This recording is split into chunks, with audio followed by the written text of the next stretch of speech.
Good morning बच्चों। हम लोगों ने traders Kings and pilgrims chapter जो है इससे पहले पार्ट 1 हमने कवर किया था by the YouTube video and now we will do the second part from this chapter.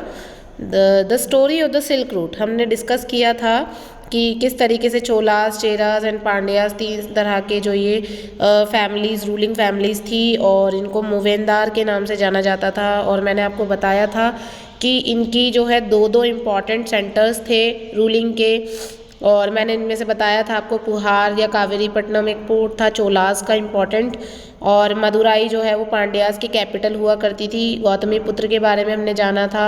अब हम story of the silk root के बारे में जानेंगे कि सिल्क रूट है क्या।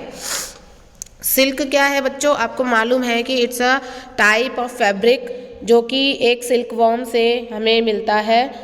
We are getting by from the silk worm. तो सिल्क रूट जो है इसका मतलब है कि जिस रूट से, रूट मतलब रास्ता, जिस रूट के थ्रू सिल्क जो है वो एक जगह से दूसरी जगह पहुंचाया जाता था, दैट इज़ सिल्क रूट। तो अभी हम इसके बारे में देखेंगे कि इसकी स्टोरी क्या थी, सिल्क रूट की क्या इंपॉर्टेंस थी, ये सारी चीज़ें इस चैप्टर में हम समझेंगे आगे। The rich glossy colours of silk as well as its smooth texture make it a highly valued fabric in most societies.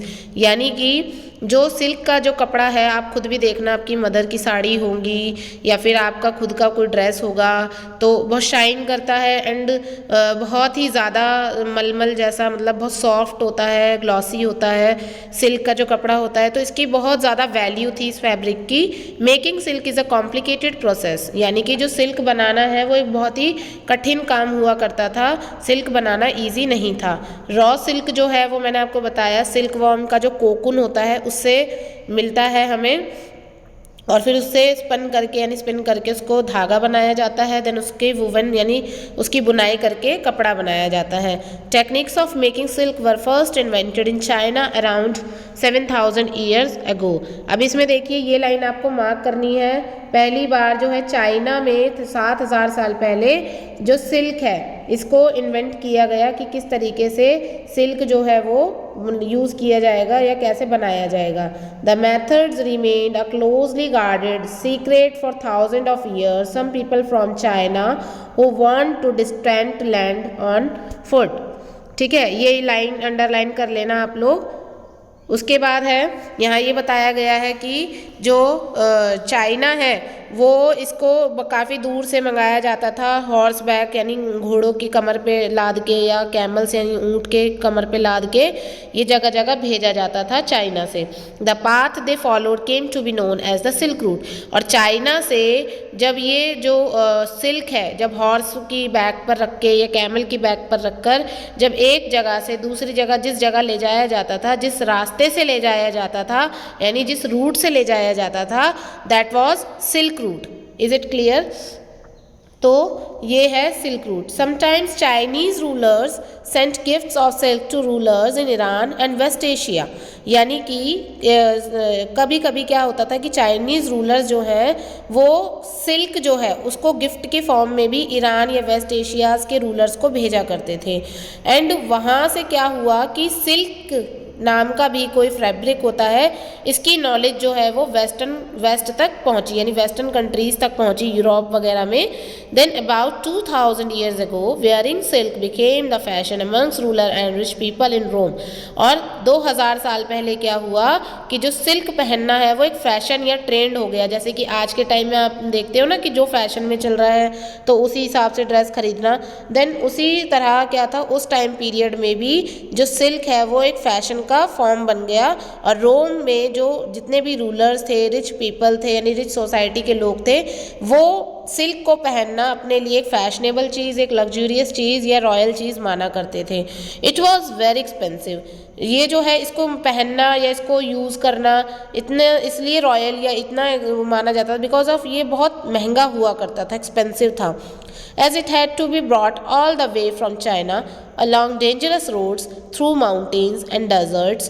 यानी कि चाइना से लेकर जाना बहुत ही, मतलब वहाँ से जब ये सिल्क दूसरी जगहों पर पहुँचाया जाता था तो जो रोड्स है वो बहुत ख़राब हुआ करते थे, जिन रास्तों से इसे पहुंचाया जाता था, माउंटेन्स पड़ा करते थे, बीच में डेजर्ट्स होते थे, तो बहुत प्रॉब्लम्स आती थी। इसी वजह से भी जो ये सिल्क है, एक इसे बनाना कठिन था, दूसरा जिन रूट से इसको ले जाया जाता था उन रूट से होकर जाना बहुत डेंजरस काम होता था। तो इस वजह से जो सिल्क है वो बहुत ही एक्सपेंसिव हुआ करता था, यानी महंगा होता था। People living along the route often demanded payments for allowing traders to pass through, यानी कि जो लोग आसपास रहते थे वो जो है demanded payments for allowing traders to pass through, यानी कि जो लोग आसपास रहते थे वो क्या करते थे, जो ट्रेडर्स हैं उनको वहाँ से जो भी लोग निकलते थे उनको उसके लिए पे करना होता था। Look at map 6। अब यानी कि यहाँ पर एक मैप 6 दिखाया हुआ है, इसको देख लेते हैं हम लोग। कहाँ दिखाया है, वेट, पेज नंबर 76 पीछे है वो, विच आप लोग देख लेना इसको, मैप को 76 या 77 पेज पर है मैप 6।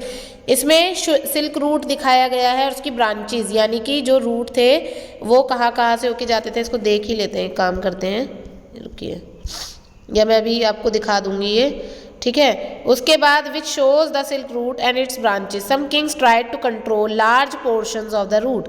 अब क्या था बच्चों, जो मेजर स्टोरी है वो यहाँ से शुरू होती है कि सिल्क रूट की इतनी इंपॉर्टेंस क्यों थी, क्योंकि जितने भी रूलर्स थे वो कोशिश करते थे इस सिल्क रूट के ऊपर अपना कंट्रोल बनाने की, क्योंकि अगर वो इस सिल्क रूट वाले एरिया पर राजा का रूल रहेगा तो जितने भी ट्रेडर्स अगर वहाँ से निकलेंगे तो वो राजा को उसके लिए टैक्स पे करेंगे, और जितना ज़्यादा राजा के पास टैक्स आएगा तो राजा को उतना ही ज़्यादा बेनिफिट होगा, राजा फाइनेंशियली उतना ही स्ट्रांग होगा। तो क्या होता था कि रूलर्स के बीच में इस सिल्क रूट का एरिया अपने अंडर में लेने के लिए आपस में वॉर हुआ करते थे, आपस में बीच में स्ट्रगल हुआ करता था। Tributes and gifts that were brought by traders travelling along the route. अब यानी कि जो ट्रिब्यूट्स और गिफ्ट्स हुआ करते थे वो ट्रेडर्स और ट्रैवलिंग अलोंग द रूट, यानी कि this was because they could benefit from taxes, tributes and gifts that were brought by traders travelling along the route, यानी कि जो ट्रेडर्स जाया करते थे वो अपने साथ में गिफ्ट्स और ट्रिब्यूट्स भी लेकर जाया करते थे। In return they often protected the traders who pass through their kingdoms from attack by robbers. अब क्या होता था कि जो रूलर है जब उसको ये ट्रेडर्स जो है जब गिफ्ट वगैरह दिया करते थे, ट्रिब्यूट्स दिया करते थे, टैक्सेस दिया करते थे, तो रूलर बदले में इनको सेफ्टी देता था कि जो बीच में इनकी सिल्क को लेकर चोरी ना हो जाए, लूट ना ले, इस तरीके से। तो राजा जो भी होगा उस जगह का, अगर ट्रेडर उनको पे कर रहा है, उनको गिफ्ट्स दे रहा है, ट्रिब्यूट्स दे रहा है, तो राजा की रिस्पॉन्सिबिलिटी होती थी कि वो उस ट्रेडर को सेफली जहाँ वो जाना चाहता है वहाँ तक पहुँचाए। उसके बाद the best known of the rulers who controlled the silk root were the Kushanas. अब इसके लिए कहा जाता है जो सिल्क रूट वाला एरिया था जहाँ से सबसे ज़्यादा सिल्क जो है वो लेकर जाया जाता था, उस जगह पर सबसे ज़्यादा रूल जो है या कंट्रोल जो था वो कुशान्स रूलर्स का था। कुशान्स में मैंने आपको बताया था कुशान डायनास्टी का सबसे इम्पॉर्टेंट रूलर था Kanishka, who ruled over central Asia. उसने सेंट्रल एशिया यानी Iran, Iraq, Kuwait, Saudi Arabia, ये वाली जो कंट्रीज़ हैं इनके ऊपर अपना एशिया, सेंट्रल एशिया के ऊपर इसका कंट्रोल था। नॉर्थ वेस्ट इंडिया के ऊपर भी कंट्रोल था, जो आपका आज के टाइम में पाकिस्तान, अफगानिस्तान, गुजरात, राजस्थान वाला जो एरिया है that is the north west. तो इस वाले एरिया पर भी इनका कंट्रोल था। इंडिया अराउंड 2000 ईयर्स अगो, 2000 साल पहले, there two major centres of power were Peshawar and Mathura. अब ये सिल्क रूट जो था इसकी दो मेजर सेंटर पावर थे, एक था पेशावर और दूसरा Mathura. Takshashila was also included in their kingdom. Takshashila भी इसमें इंक्लूडेड था, इसको मार्क कर लो बच्चों। पेशावर और मथुरा जो है ये दो मेजर सेंटर्स हुआ करते थे पावर के, और Takshashila was also included in them kingdom. Takshashila भी इसमें इंक्लूडेड था, और सिल्क रूट जो है उसका एक्सटेंशन किया गया था सेंट्रल एशिया डाउन तक। और सी पोर्ट्स जो हुआ करते थे रिवर इंडस के, अब देखो यहाँ याद रखना है कि जो ट्रेडिंग हुआ करती थी नदी से उसमें इंडस रिवर का इंपॉर्टेंट रोल था। Kushanas were amongst the earliest ruler of the subcontinent to issue gold. इन्होंने गोल्ड के कॉइन्स जो है वो इशू किए थे कुशानाज ने, ठीक है, ये भी आपको याद रखना है। सबसे ज़्यादा सिक्के जो कहते हैं इन्होंने चलाए थे गोल्ड के।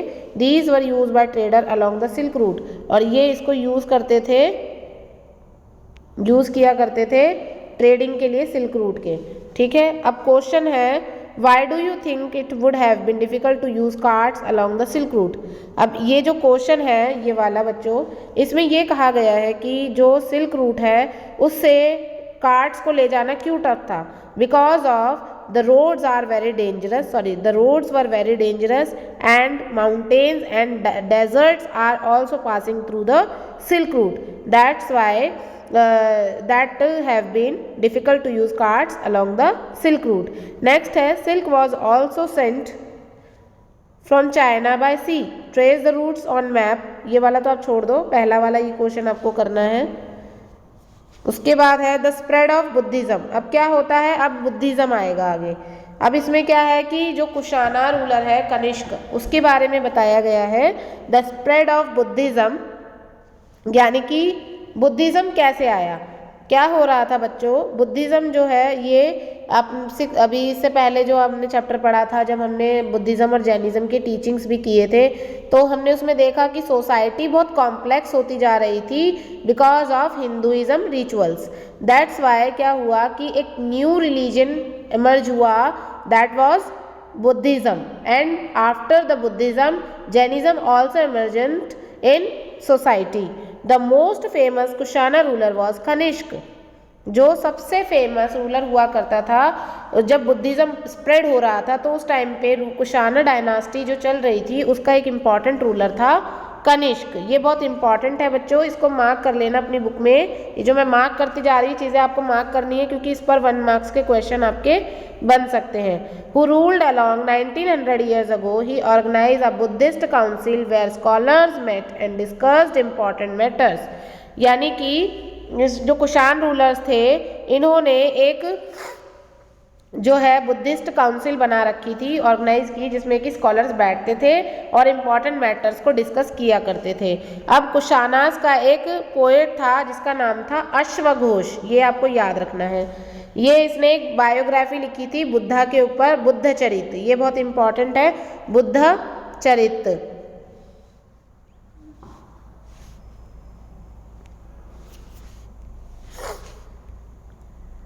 एक मिनट, बुद्ध चरित, ये याद रखना है आपको। यहाँ देखो ये नाम भी दिया है बुद्ध चरित, ये आपकी बुक में दिया होगा, अश्वघोष ने लिखा था ये, और ये कुशान्स के कोर्ट में बैठा करता था। अश्वघोष और बुद्धिस्ट स्कॉलर्स जो थे ये संस्कृत में लिखा करते थे, ये भी आपको याद रखना है, ये क्वेश्चन एग्जाम में पूछा जाता है। Then a new form of Buddhism known as Mahayana Buddhism, इसको भी देख लो। जो एक बुद्धिज्म का एक न्यू फॉर्म देखने को मिला, that is the Mahayana, wait, that is the, इसको समझो, बुद्धिज्म का एक न्यू फॉर्म देखने को मिला, महायान बुद्धिज्म, ये जो डेवलप हो रहा था। दीज हैड 2 डिस्टिंक्ट फीचर्स, इसके 2 फीचर्स थे। इसमें क्या किया गया था, Buddhas presence was shown in sculpture.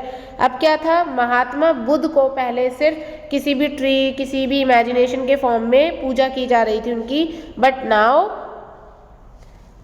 We have a presence as a sculpture of Buddha, यानी बुद्धा को अब स्कल्पचर के फॉर्म में दिखाया जाने लगा।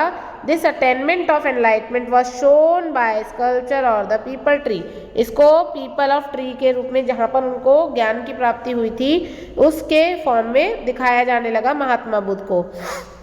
Now statues of the Buddha were made, अब बुद्धा के स्टैचूज बनाए जाने लगे।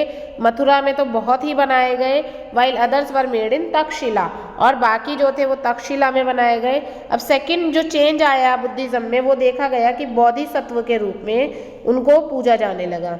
ये जो पर्सन है ये भी एनलाइटमेंट इनको प्राप्त हुआ था। Once they attend enlightenment they could live in complete isolation and meditation. इसमें जो है महात्मा बुद्ध को आइसोलेशन और मेडिटेट इन पीस के रूप में दिखाया गया है। ये भी मैं आपको दिखाऊंगी, महायान और जो ये इसमें दोनों जो मूर्तियां हैं वो किस तरीके से भी नीचे दिखाया जाएगा। However instead of doing that they remain in the world to teach and help to other people, the worship of Bodhisattva became very popular and spread throughout Central Asia, China and later to Korea, Japan। अब देखो बोधिसत्व की पूजा, मतलब महात्मा बुद्ध को बोधिसत्व के रूप में कहाँ कहाँ पर माना जाने लगा? Central Asia, China and Korea, Japan में। ठीक है, ये अंडरलाइन कर लेना। ये इसमें मोटा, एक सेकेंड रुकिए,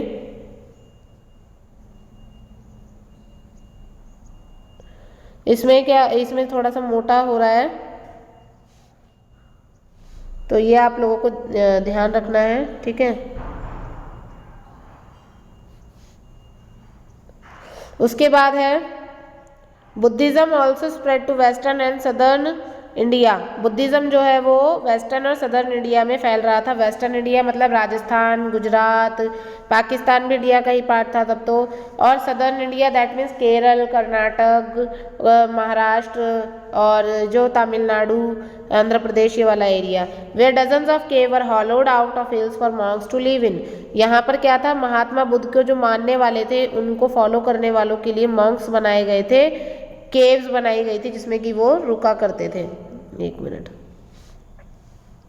ये अंडरलाइन कर लेना, ये इसमें मोटा बहुत चल रहा है, इस वजह से ये बार बार ऐसा हो रहा है। Some of these caves were made on the orders of kings and queens, others by merchants and farmers. These were often located near passes through the western ghats.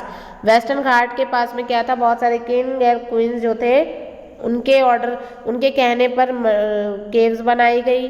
ठीक है, वेस्टर्न घाट में connecting prosperous ports on the coast with cities in the Deccan run through these passes. बहुत सारे passes होते हैं जब दो पहाड़ और या बहुत वैसे एरिया के बीच में दो, एक सेकेंड, ट्रेडर्स प्रोबेबली, ये देखो इधर वाले जो हैं ये आपको दिख रही है महात्मा बुद्ध के फॉर्म में है, और जो आपके जो दूसरी इमेज दिखाई गई है राइट साइड पे, ये महात्मा बुद्ध को दिखाया गया है। ये इमेज तक्षशिला की है, और जो इधर वाली आपको दिख रही है लेफ्ट में जिसमें खड़े हैं महात्मा बुद्ध, ये वाली जो है ये मथुरा में पाई गई है। और जो आपको दूसरी फॉर्म दिख रही है राइट साइड पर जो बैठे हैं, जिनके पीछे गोल सा आपको सर्कल भी दिख रहा है, होलो जिसको कहा जाता है, तो ये जो है ये तक्षशिला में मिली है इनकी मूर्ति। Halted in these cave monasteries during their travels. और जो फॉलोअर्स थे महात्मा बुद्ध के, जो मॉन्क्स में रुका करते थे, वो थक जाते थे तो ट्रैवल करते हुए तो वो इन मोनास्ट्रीज में रुक जाते थे। Buddhism also spread south eastward to Sri Lanka. Buddhism जो है बच्चों अब वो श्रीलंका में साउथ ईस्ट की तरफ से फैलने लगा। Myanmar, Thailand, other parts of South East Asia including Indonesia, ये इंपॉर्टेंट है, इसको मार्क कर लो। Buddhism also spread southeastward to Sri Lanka, Myanmar, Thailand and other parts of Southeast Asia including Indonesia. The older form of Buddhism known as Theravada Buddhism. अब देखो बच्चों यहाँ पर ये इम्पॉर्टेंट है, जो बुद्धिज़्म है उसका जो पुराना फॉर्म था उसको थेरावाद बुद्धिज़्म कहा जाता था। इन एरियाज़ में थेरावाद बुद्धिज़्म के नाम से जाना जाता था, श्रीलंका, म्यांमार, थाईलैंड और साउथ ईस्ट एशिया में। ठीक है, Buddhism spread to these land. How Buddhism? Can you think of how Buddhism spread to these lands? कैसे बुद्धिज़्म जो है वो इस लैंड पर पहुंचा, कैसे पहुंचा होगा? क्योंकि जो महात्मा बुद्ध या जो महात्मा बुद्ध के जो फॉलोअर्स थे, जो मॉन्क्स थे, वो क्या करते थे, वो जगह जगह जाके उनकी टीचिंग्स को लोगों को सुनाया करते थे, उनके बारे में बताया करते थे। और बहुत सारे रूलर जैसे कि अशोका जो था, इन लोगों ने भी अपने जो बहुत सारे जो इनके एजेंट्स थे उनको भेजा, और इन लोगों ने जगह जगह जाकर आउट ऑफ कंट्री जाकर भी महात्मा बुद्ध और उनकी टीचिंग्स को फैलाया, और इस तरीके से बुद्धिज़्म जो है वो इंडिया के बाहर भी फैला। ठीक है, the quest of the pilgrims.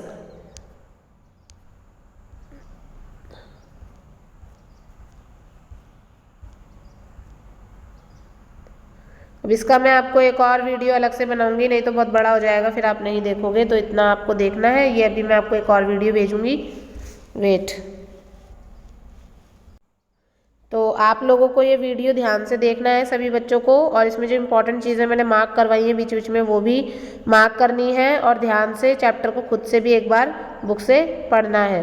और ये अभी एक और वीडियो में आज पार्ट 3 भी भेजूंगी इसका, ये चैप्टर हम कंप्लीट कर लेंगे आज, इसकी एक्सरसाइज भी भेज दूंगी मैं लिख के आपको। और आप लोगों को ये कॉपी में करने हैं क्वेश्चंस। फिर इसके बाद हम एक और चैप्टर इसका हम ख़त्म करेंगे। पहले हम हिस्ट्री ख़त्म करेंगे, देन उसके बाद में ज्योग्राफी ख़त्म करेंगे और लास्ट में सोशल पॉलिटिकल लाइफ। और हमें फिर उसके बाद जो टाइम मिलेगा उसमें रिवीजन करेंगे, क्योंकि मार्च की स्टार्टिंग से ही आपके एग्ज़ाम शुरू हो जाएंगे, वरना फिर आपका सिलेबस छूट जाएगा और फिर आप आगे के लिए फिर आपको प्रॉब्लम आएगी। ये पेपर भी आपका बाहर से आने वाला है। तो बच्चों, जो मैं आपको इंस्ट्रक्शंस दे रही हूँ, बिकॉज ऑफ ऑनलाइन क्लासेस है, अगर क्लास में होते तो मैं आपको सारी चीज़ें लिखवाती, प्रैक्टिस करवाती, लेकिन अभी पॉसिबल नहीं हो पा रहा है due to network issue and online में आपको पता ही है। तो जितना आपको एफर्ट्स कर सकते हो, जितने मेरे से हो रहे हैं, मैं आपको हेल्प कर रही हूँ। तो आप उन चीज़ों को, इंस्ट्रक्शंस को फॉलो करिए और अपनी स्टडी करिए ध्यान से, और इस चैप्टर को पढ़ लेना। Have a nice day to all of you. Thank you so much.